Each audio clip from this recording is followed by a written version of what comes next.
You could probably already tell by the title of this podcast, but just in case, a heads up. Adult language will definitely be making an appearance. So if you're at work, around the kids, or just in front of some judgy pets, you might want to grab some headphones. Here we go.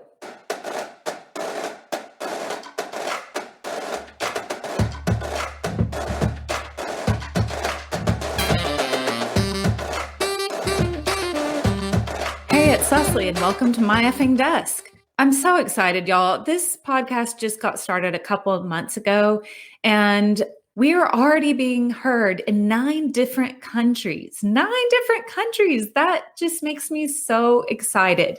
So many of you know I'm a huge lover of languages. I majored in Spanish. I love to travel. I love exploring different cultures. So I decided to challenge and maybe torture myself a little bit that every time we get a listener from a new country, I'm going to attempt to say hello in that country's language or one of their languages. So I'm not going to pretend that I'm not more than a little disappointed that we don't have any Spanish-speaking country listeners yet. Get on the stick, family in Argentina. Come on. I mean, that would have just been too easy if I could have just said hello in Spanish, a language I can actually speak. But that's all right. For our first experimental welcoming to people in other countries, I've chosen Polish. We've got someone listening in Poland. So here we go. Hang on, let me listen to it again. Dzień dobry.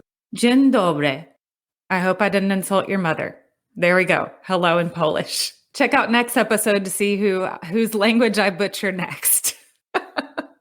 Before I introduce today's guest, I wanted to give you a heads up that I'm going to be creating a listener survey pretty soon and putting it on the website at myeffingdeskpodcast.com. There are only a few more episodes of season 1 left, and in between seasons, I would really like to know what it is that you want to hear next. Who are you? What kind of creative background do you have? What things are you interested in hearing about, learning about? So just keep an eye out for that listener survey coming soon on the website.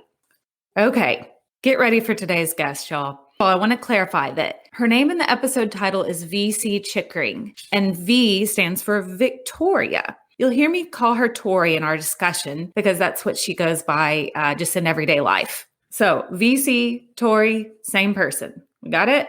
VC/Tori is such a source of inspiration. She's one of those people that's just bold and fearless and so inspiring. And all that came across, I felt like, in our discussion in such a way that I am still thinking about it a month or something after we recorded it. It's inspired me to make little changes in my everyday life. And I think it's going to inspire you too. We got a little bit of everything in this discussion. We talk about NaNoWriMo or NaNoWriMo. I don't know, people pronounce it differently, which is National Novel Writing Month. She kind of gets into the details on that, which was great. I've never done that. I've never really wanted to, but after hearing her talk about it, it really got me inspired to give it a shot maybe. And let me tell you also, there's a little bit of sex talk in this, and it gets a little steamy. That's a first on the show, and honey, it won't be a last. So yeah. You'll also hear us talking about the IRMA conference. And I mentioned this in episode 1 where Ellie and I also met. The IRMA conference we're talking about is the Irma Bombeck Humor Writing Conference that they hold every other year in Dayton, Ohio. So just a little insider info there. I think that's everything. Let's welcome VC Chickering to My Effing Desk. So Tori and I met at IRMA a little over 2 years ago, and she's just one of those people that you instantly gravitate towards. She's just at ease with everything and enthusiastic. And I think something that will probably embarrass her when I talk about, but something that illustrates that so well is we were taking this stand-up comedy session from Wendy Liebman, and there was this kind of quiet older lady sitting on the side. And at the end of the class, everyone had to go. You didn't have to, but you could go up and tell a joke on the little platform in front of everyone. And Tori noticed this elderly lady sitting there. And I don't even remember taking note of her. I think I, like so many other people, were just thinking about like, how am I going to deliver this joke? I don't want to make an idiot of myself, even though it was totally low stakes. Tori went over and got her and was like, are you feeling nervous? Like, do you want some support coming up and telling this joke on the stage? And she kind of was like, yeah, okay. And so she went up there and was like, I'm going to stand there next to my new friend, Rita, and we're going to tell the joke together. She needed a little support. So she did. I don't remember who told the joke first, but I know at some point Rita told her joke and we were all like, oh. And she said she made sure I understood that she'd never been on stage. Oh, right. She was very shy. So I'm standing next to her with like my hand on her back. You can do this, Rita. Big applause after the two of you got off. It was like, that's just the embodiment of Irma. We're women supporting women. This is so great. So like the next night, we're all sitting there at the dinner and it's the keynote, the headlining keynote person.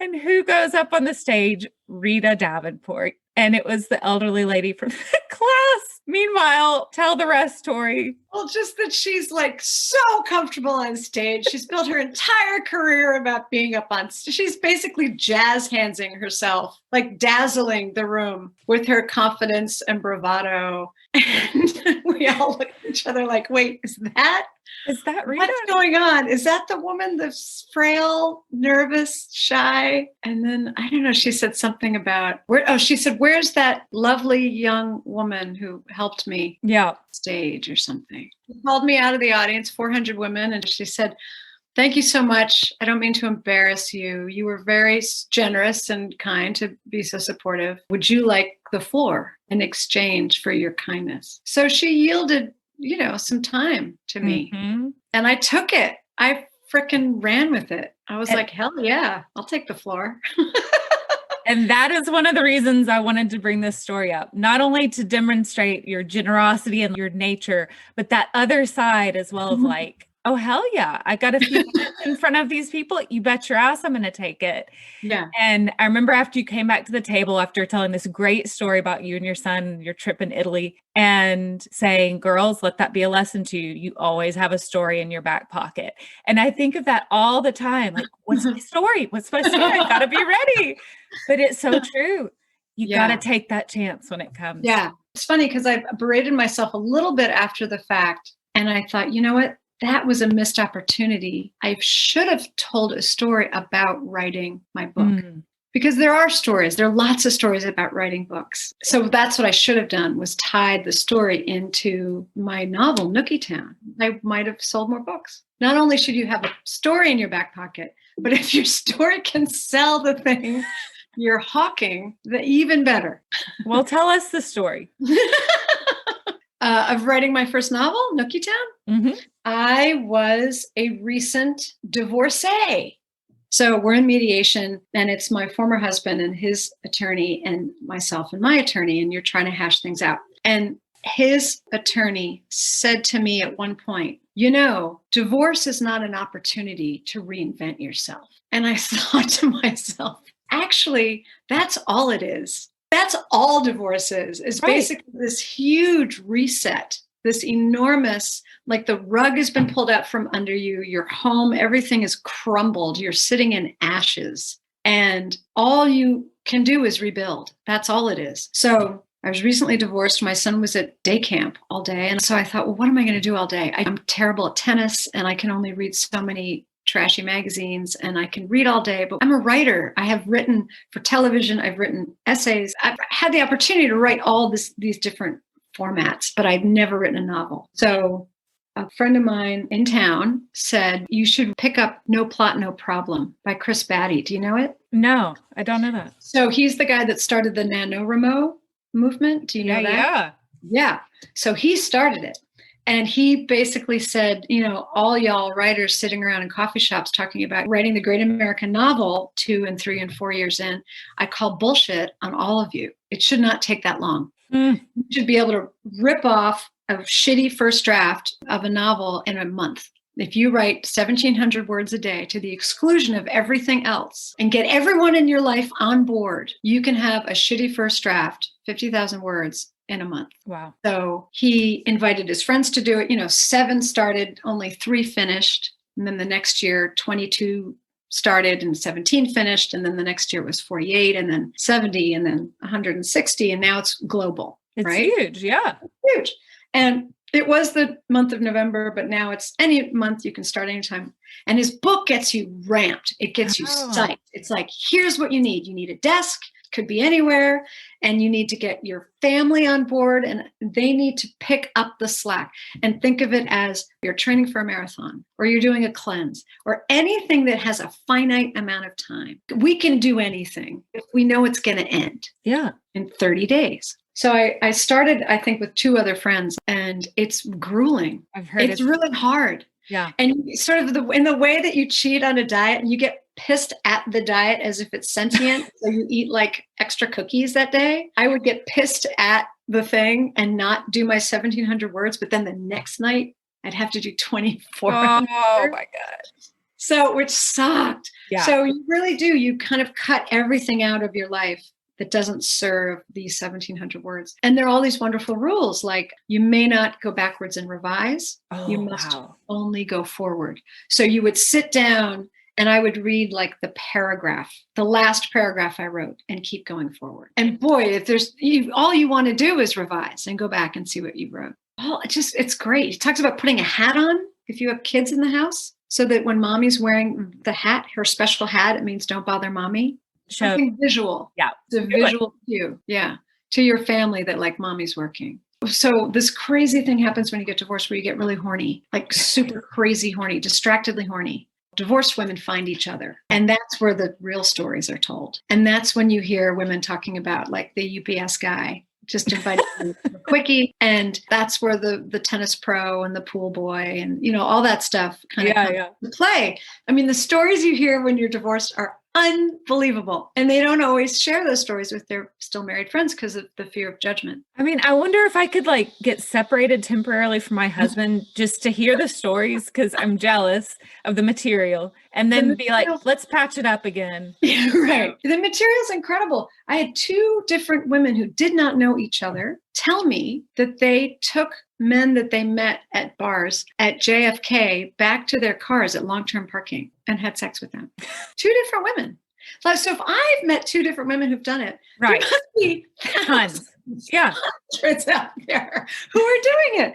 So I have all this information. I thought there's a book out there. There's a book to be written. And maybe it's me. I would sit down with women at lunches. Women love to have lunch. And then we go around the circle as you're catching up and everybody tells their story. And then it gets to me and I would say, well, I'm finally hitting my stride. It's been, a while since the divorce. I'm just distractedly horny. But otherwise, everything else is kind of great. And everybody would laugh. And then one of the women would say, you should have sex with Mark. That would be great because then I wouldn't have to. And I would say, perfect, sign me up. And then another woman would say, actually, if you could take Charles every other week, that would be helpful to me. You're doing a service. Right. And then a third would chime in and say, oh my God, Hector, that would be, if he wasn't pawing me, that would be really helpful.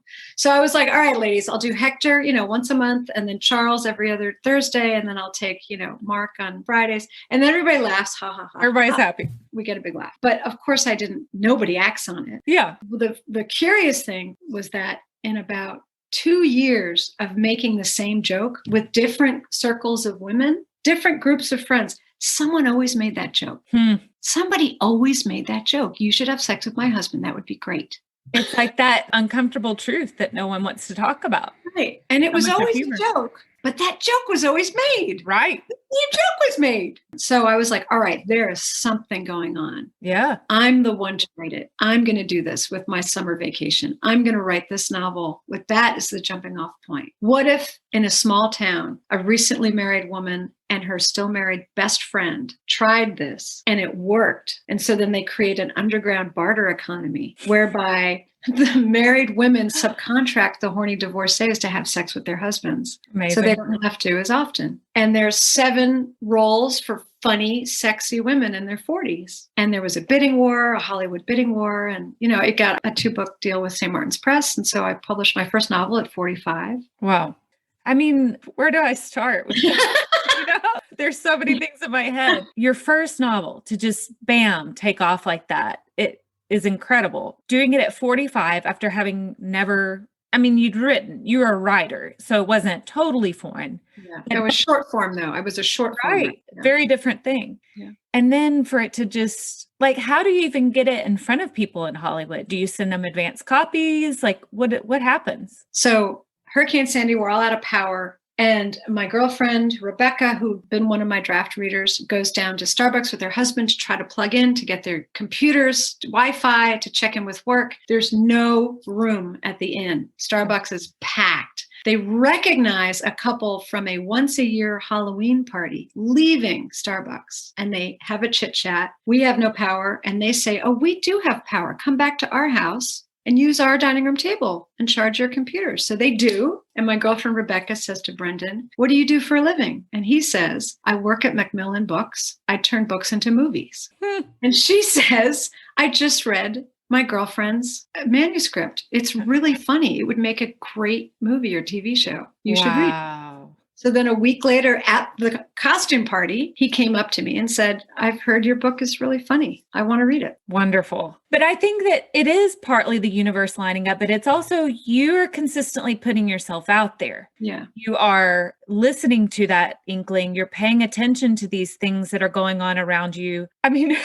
In these days, just the fact of going out and having lunch seems amazing. Let's just start with that, right? Yeah. A costume party I'm in. That sounds wonderful. Yeah. But it takes two to tango. You got to come to the table that the universe has set for you, if that's how you want to put it. Yeah. You have to be ready. You have to advocate for yourself. Yeah. And you have to be willing to allow yourself to participate. There's no time for shrinking violets. That whole oh, well, maybe. It's no. You're done with that in your 20s. That routine gets tired. And now you have to sort of be ready. And it just helps. I think the older we get, the bigger I hate to say ball. It's so funny. I know. I like the labia, and the bigger our labia, I don't know. It doesn't have the same. The chutzpah. The chutzpah. Really, honestly, the cojones, you have to give them space to grow bigger and bigger. Yeah. And you really do have to be your own best advocate. Something else that I heard you talk about in another interview was that your son was 12 when this came out. And so that, this very interesting premise of this book coming out at a time when you have this young, impressionable child, and you had to kind of prepare him for it, for what may or may not be said by his friends or his teachers or whoever, right? Yeah. In this small community. And you did it in such a sex positive way. It was look, women are people. Your mom is a person. Your mom's a woman. We have needs too. And I loved that. Again, I feel like it's a lot of what this podcast is about. Seeing moms as people. Yeah. In all their facets. Yeah. Well, the first thing I did, and I was lucky to know Judy Bloom's son is a friend of mine. I reached out to him and I said, hey, how old were you when Wifey came out? And he said, I was about 12. And I said, and how did it impact you? And he said, it didn't. I didn't care. I was 12. I was completely consumed with my friends and my life and homework. And I didn't care what my mom was doing or reading or what was going on with her friends. Yeah. And I said, okay, good to know. And then I, as you just said, I prepared him incrementally months apart leading up to the pub date. I would have these little bitty conversations with him saying things like, that you and your friends wouldn't even be here if your parents hadn't had sex. Fact. Yeah. True These fact. are facts. And I said, the way you and your friends do Nerf battles and have fun with Legos, parents do all kinds of things to have fun too. They play cards and they sometimes play tennis. They do sports. And then there are things that couples do between them for fun because it feels good. The same way you guys do things that are fun because it feels good. And one of the things that they do is have sex. And it's great and it feels great. And then it would be and then I end the conversation and then wait another couple of months. We role played on what some of his responses could be to potential comments. Oh, that's great. So what are some things you could say if somebody says this? If somebody says, I heard your mom wrote a sexy book, or I snuck my parents' book off there, you could say, I'm really proud of my mom. She got a book published. Yeah. That'd be one thing you say. The other thing you could say is like, grown-ups have sex or else we wouldn't be here. So, I just tried to give him an arsenal of responses, and it didn't seem to have created an issue. Jamil, one of the things she did, which I recommend everybody listen to, it's called Tell Him. It's a 6-minute speech she gave at a makers conference. Basically, she's speaking to all the mothers in the room of sons, and she's saying, tell them you get exhausted. Tell them that you need a break. And then she says things like, stop picking up after them. Stop doing all their laundry once they get to a certain point. Make sure they have chores, because you're building the next generation of boyfriends. Right. These entitled men who can expect their girlfriends to walk around and pick up their wet towels. But one of the things she says embedded in this incredibly moving speech is she says, talk to them about sex, because if you don't, they're going to find it in the corners of like Pornhub. And nothing good comes from learning about sex from Pornhub. Talk about women's pleasure, talk about, their partner. And, obviously you want to do it in such a way that you don't make them want to curl up and die. Yeah. But there's a way to do it. There's a way to say, take your time, get to know your girlfriend. The better you know each other, the more fun it's going to be. The more you trust each other, the more fun it's going to be. I talk with people all the time about how hard it is to break that cycle when you're in the middle of it. But I think that's a good way to do it, is saying those things, just being really honest with how it feels to be in your position and removing some of those taboos and just opening things up. I was thinking, I have boy-girl twins, and my daughter is very much like me, very into foreign languages, theater, although my son's into theater too, but she's just kind of like artsy. And my son is very STEM. So his courses now have shifted into high gear now that they're in middle school. And he's got these really intense math and science courses. And I find myself wanting to let him off the hook more and picking up stuff around the house and thinking, okay, well, he's got a lot of homework. He shouldn't have to do that. And I think it was Brene Brown I heard talking about when her son got into like an advanced physics course or something. And she was like, nope, you still have to do everything else, because it was that subtle message already at that age. Your work as a future man is more important than anyone else in this house. So we're all going to pick up the slack for you so that you can get your stuff done. It's true. It's so important. A household is a community. Yes. And everybody does their part. And there's this great book called The Blessing of a Skin Knee. It's a great parenting book. One of the things she said is kids can really be part of the community, the family community, at such a young age. Give them responsibility. Like a little child can carry laundry up the stairs. They can be part of pairing socks and pulling the right colors and trying to match the stripes. So he's always had chores. There has been one time in history so far where it's been really brutal. I think it was finals. And there were a couple of weeks. And I said, do you want me to pick up your slack? And he said, yes, please. Yeah. But that was a contract that we made, which you would do also as an adult if there was a big presentation coming up, or if you were doing NaNoWriMo and you needed a month. Yes. I mean, that's the community, right? It's like give and take. We help each other. Yeah. But it was also a conversation that we had. Yes. It wasn't this assumption. I always tell my kids, who do you think is going to do this?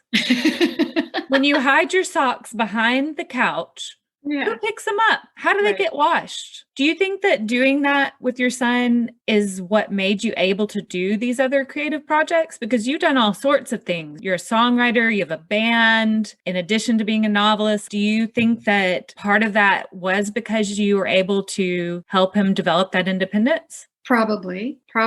I've been trying to foster competence in him since he was old enough to walk across the cafe. I gave him $1 and said, hand this to the nice lady, ask for a banana, and I'll open up your hand and she's going to give you change. Then come back with the change and the banana. Just let kids feel competency. Yes. Every opportunity you can do. If they can call and order the Chinese food, let them do it. Let them learn how to order food. Let them learn everything. So yes, I think his ability to feel competent and not need me around to do everything probably allowed that kind of space for me to do more things. And also, again, it goes back to giving myself permission. Anytime a woman says, bye kids, I'm going to, whether it's the gym or out to see their friends, mine happened to be, bye kids, my musicians are showing up. Yeah. We're going to have rehearsal in the living room for 2 hours. It was nighttime and he would be up in his room and reading. but he would hear live music in the living room. Right. I mean, and he loves music too. He loves music now. Yeah. So cool. Let's So talk about music for a little bit. I'm into music too. I sang all growing up. I still sing and I do a lot of musical theater and I'm a writer, but I have never tried to mix the two. I feel so intimidated about trying to write a song. I think I probably did it when I was little, but that's about it. So how do those things live in your brain? Songwriting versus novel writing. Are they really separate? Do they feel kind of similar? Well, funny you should ask. I am currently writing a novel. My third novel is about a songwriter. The protagonist, she and her best friend travel through Europe on a Ural pass in 1988. And she gets her backpack stolen. So she has no money. So she has to busk. She has her ukulele. So it takes place in Paris and London. And it's about writing music and songwriting. So I've written 21 songs for the novel. Each chapter ends in a song. Wow. I'm so excited hearing about Yeah. So it's kind of a fun confluence of these two parts of my brain. But again, that started also when I was 45. I started a band. So I got divorced, wrote a novel, and started a band when I was 45. Wow. Because there was nobody telling me not to. Yeah. And if you can have that kind of agency in a marriage, then you have really struck it gold. In other words, don't wait to get divorced to do the things you want to do. Again, and it all boils down to giving yourself permission, having the chutzpah to say, fuck it, I'm 45. I don't care. Yeah. I don't care. There's no second round. This is it. No, this is it. But I heard the song I'm Yours by Jason Mraz. Yeah, good one. I thought about it. And again, I had this epiphany, like that is a really simple song. Mm-hmm. Very simple. Great hook, repeats. I understand song structure. Yeah. I know what a chorus is and a bridge and verses. Like this is not a mystery. I should try this. So there was a show coming up in town called Funny Women. I was tapped to be one of the women reading. So I said, I'd love to. And then I thought, wait, does it have to be an essay? Could I write 3 funny songs? And they said, sure. So I wrote 3 funny songs. I had to find a musician and we went last and we just brought down the house. So, that was however many years ago, 10 years ago. And his name is Monty. So I called myself Tori, Erstwhile, and the Montys. But I just kept writing because it does use a different part of your brain. A fully formed song can come to me in the space of a shower. So I can write music to procrastinate working on my novel. I can work on my novel to procrastinate working on music. Yeah. And then that way I always have 2 sort of gigs going. Again, why not? Like, why not me? Right. The world needs content. Why shouldn't it be me providing it? The only thing stopping anybody from providing content is themselves. It's so true.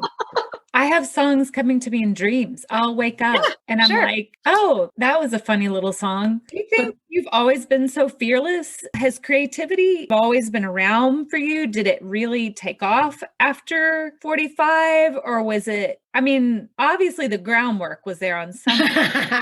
I'm just trying to piece it together. Imagine this. Imagine you're growing up in a home where your parents moved into a house, removed the chandelier in the dining room, and replaced it with a mirror ball. Like, these are the parents I grew up with. You bitch. That is oh my God. The dining room table was on wheels. We could push it to the side, turn on the revolving disco ball in our dining room with the spotlights and blast Michael Jackson and dance in our dining room. I was raised by people who were not giving as many fucks in the community as other people were giving. So it was not unusual for me as a child to see my parents leaving dressed as like a giant chicken. And, my dad had a gorilla suit and my mom is a whatever. It was like, good night, Mom. Like, that was normal. That was typical. Yeah. So I grew up with an awareness that comedy had a value and was important. Ooh, I love that. So we watched Flip Wilson. We watched Carol Burnett. We watched, Mel Brooks, Madeline Kahn, Terry Garr, and then Saturday Night Live. Oh, yeah. So my father's a painter. He's an artist. My mom is just super creative. They're both really funny. And I am growing up with parents who are saying, you've got to watch this movie. It's hilarious. You've got to see Blazing Saddles or whatever it was. They educated us on art and they took us to museums and we heard music. So it was an incredibly artful, creative environment led by my parents who did not give a shit. Yeah. that's the setup for like live a creative life, do what you want. Right. Paint your walls whatever color you want. Yeah. Why not me? Why not me? You have to make a contract with yourself that when you do this thing, whether it's something so small as painting your walls hot pink or writing a racy novel or starting a band, you have to decide your true friends are going to love you anyway. And if anybody doesn't like what you're doing, then they're probably not useful in your life. They're probably not supporting you. So they can fall to the wayside, and that's okay. And then that makes room for new people who think it's fabulous that you wrote a couple of funny racy novels and started a band. And is that what success is to you? Like giving it a try and just having fun with it? I think so, for sure, because in my 20s and teens, of course, the goal was like, I want to get on David Letterman one day. There's that desire to be famous and to be loved and appreciated and on a large scale. But when you take on something after 40, chances of you hitting it on that scale are really slim, super slim. So you have to figure out why you're doing it. There has to be another reason, because the chances of you ending up on the Tonight Show are really low, or the New York Times bestseller list, or the, whatever on Broadway or whatever it is. So there has to be another reason. And I think then you have to, like you said, redefine success. What is success? Well, it can't be the numbers and it can't be the money. So can it just be A, creative fulfillment, and B, that you brought joy to a few people? Yeah. That might have to be it. Like that might literally have to be it. And I had this conversation with my therapist. And what I realized is that the numbers are a trap. Anytime, absolutely. Right? Yes. So the numbers are a trap. So anytime you say to yourself, oh, I just want to fill 100 seats in the theater. And then you do, and you go, oh, if I could just 500 seats. And then you do, and then 2,000, and then 20. And then the whole compare and despair, right, comes in. So compare and despair is a big one.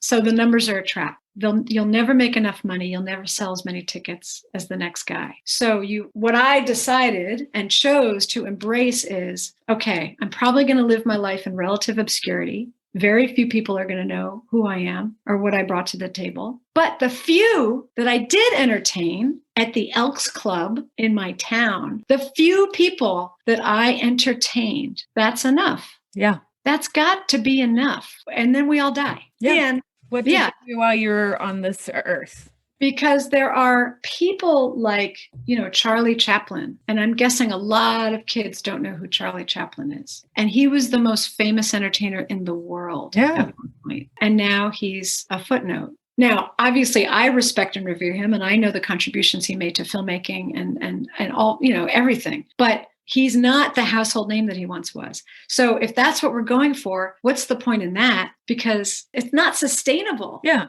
Everything fades. Everything. Even the biggest entertainer in the world. Yeah. So my thinking is, all right, so if I made a couple of people laugh and entertained some people reading a book and threw a couple of really fun dance parties, that's all I can do. And hopefully raised a really great boyfriend. And that's all I can do. That's it. Man, we're getting deep here, girl. This is good. This is an introvert's dream, because I was talking to my therapist. I was like, this is perfect for me because I hate small talk. I just want to jump right into the good stuff. And now I have an excuse. Like, let's cut the shit. Let's get right in there. Yes. Let's go. All right. You ready to wrap up with the lightning round? Sure. Okay. This has been such a pleasure. You're so good at this. Oh, thank you. Well, you make it easy. All right. What is your effing desk? Your creative area that's just yours, nobody else's? Well, I'm sorry. I'm sad to say that I've taken over the dining room table. I'm not sad. I'm happy. I know. I take over a section of it so that, we can have dinner at the other end, but we have a kitchen table. So it really doesn't, during COVID, it's not being used really at all for anything. So it's my desk. Nice. What's keeping you sane right now? I think the greatest thing about right now is hearing my son play music throughout the house. So he has taught himself 3 new instruments during COVID, since lockdown, since March. Wow. So he rotates through the house practicing different instruments. And that's like the greatest thing. Yeah. It's just that gift, the gift your parents gave you and that you've given him. That like chokes me up. It's the best. What's your best life hack? Showering.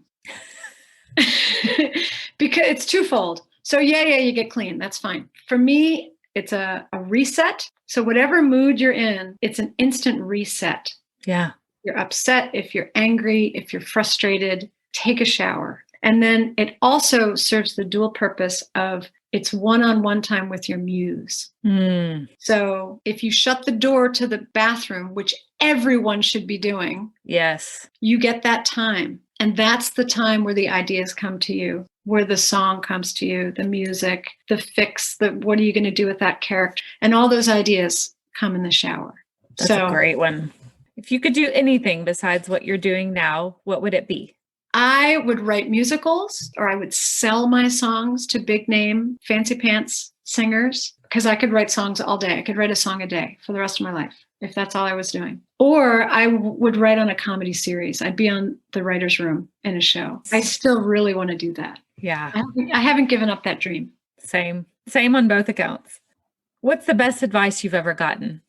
Probably compare and despair. A girlfriend said to me, it's just, again, it's like the numbers are a trap. You cannot compare yourself to anybody else's anything, family, childhood, career, any of it. Just don't do it. Just full stop. What about the worst? The worst advice I ever got was don't sleep with that guy. And I didn't listen. And thank goodness, because now he's my boyfriend. Oh, look at that. Okay. Fill in the blank. Imposter syndrome is? It's no excuse not to keep going. Yeah. So sure, acknowledge it, but keep going. Don't let it stop you. Yes. What's the last thing you read? Actually, this is super self-serving, but the last thing I read is my book. That's not self-serving. The book that I'm writing, I'm reading that, all the time. Every day, I'm constantly reading it. If you could have a song played every time you entered a room, what would it be? I know this is going to be good. Okay, I thought about this. It's a medley. Oh. So we start with something very subtle like Brick House. So I would walk in the door to Brick House, introduce myself around, and then that would transfer into What I Like About You by the Romantics. Oh, yeah. And then we get everybody dancing, everybody's warmed up. And then I climb up on the back of the couch for Let's Go Crazy by Prince. And then grab hold of the chandelier and swing with the dismount with the double, half, triple, and stick the landing, and then ask for a seltzer. I just don't know what we're going to do about you being so shy. You're just going to have to work on it. Over time, maybe we can get you out of your shell a little more. Yeah. Last one. What's next on your bucket list? I really want to write for television. Yeah. I mean, I hear it's miserable, absolutely miserable. But I think Nookietown would make a great TV show. I can see 100 episodes, 6 seasons in a movie. Yeah. And I have not given up on that dream. I don't think you should. Yeah. Hey, can I read something? Yeah, please. Go for it.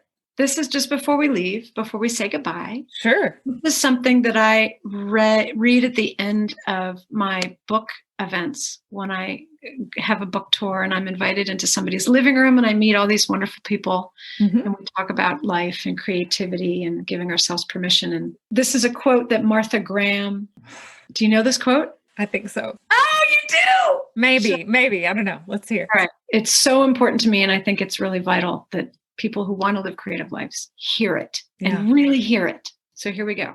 There is a vitality, a life force, an energy, a quickening that is translated through you into action. And because there is only one of you in all of time, this expression is unique. And if you block it, it will never exist through any other medium and it will be lost. The world will not have it. It is not your business to determine how good it is, nor how valuable, nor how it compares with other expressions. It is your business to keep it yours clearly, directly, and to keep the channel open. I'm not going to cry. I love that. It makes me cry almost every time I read it. That's all of it wrapped up right there. Yeah, so thank you for reading it. You're welcome. So good. All right. Thank you for coming. And until we can see each other in person, it will be Instagram and Facebook for us in the meantime. It's been great. A couple of days after we recorded our interview, Tori sent me a follow-up email that I wanted to share with you. She said, I regret not having mentioned to your audience that it gets easier to carve out time as your kids get older, and that raising thoughtful, respectful future citizens and boyfriends and girlfriends is an incredibly important creative endeavor, and not to feel down if time doesn't magically reveal itself for now. There will come a day when your little miscreants want nothing to do with you, and you will have oodles of time, promise. And also, I only have one kid, which is way easier too.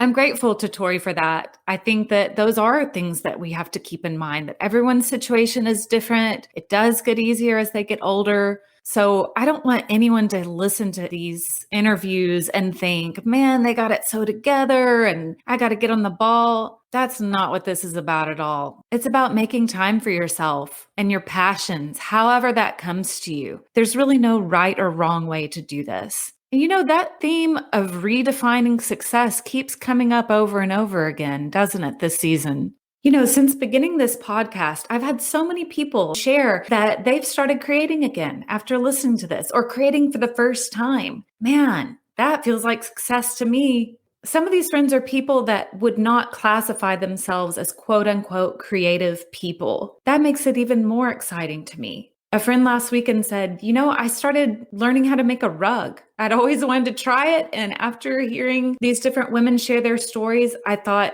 let me give it a shot. Yes, more of that. You can find out more about VC Chickering / Tori at vcchickering.com. I'll put the link in the show notes. You can also find her on Instagram at VC Chickering. I'll also put a link to her YouTube channel, as well as a link to a funny song that she did at Irma and also at Listen to Your Mother. Don't miss that one. It's about how her mom still smokes, even though she knows better. Hey, we got another review. Woohoo! Another review from My Effing Desk. Have you done that yet? Have you left a rating? Come on. Help new people find the show. This review is from C. Haney, 1978, and she says, I'm not so much a creative type, but that doesn't change the enjoyment I get from listening to these podcasts. She gives really great advice about life, momming, and does it all with an incredible humor I just can't get enough of. Yay! Thank you so much for that. I also got another comment by email. That's myeffingdeskpodcast@gmail.com if you want to shoot me an email. And this one was about the soul episode, the last episode that just came out right before this one. They said that the episode was their favorite one yet and that it brought tears to their eyes. Ooh, man, you just know how to get me. Thank you. For more information about the show, head on over to myeffingdeskpodcast.com and be sure you're following us on all the socials, Facebook and Instagram at myeffingdeskpodcast, Twitter at myeffingdeskpod, as well as TikTok and Pinterest, myeffingdeskpodcast. I'm putting together all sorts of Pinterest boards, so y'all go check that out. I've got a lot of creative hacks and inspiration. I'm doing some boards for individual episodes. I'm making that Pinterest page a real resource for people. So go check it out. That's it for now, y'all. I got to go feed my kids dinner. They've been banging on the door while I was trying to record this. So it's time. We'll see you next time. And until then, go shake some shit up.